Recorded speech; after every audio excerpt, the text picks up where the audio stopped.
We are going to university, we are going to school, but हम implement क्यों नहीं करते? Why we are not implementing it?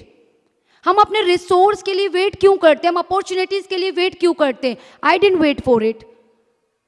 मैंने social media की अगर मैं बात करूं तो लोग काफ़ी कहते हैं कि सोशल मीडिया डिस्ट्रैक्ट करता है। I know, but social media को मैंने एक हथियार बनाया, एक वेपन की तरह मैंने उसको यूज़ किया।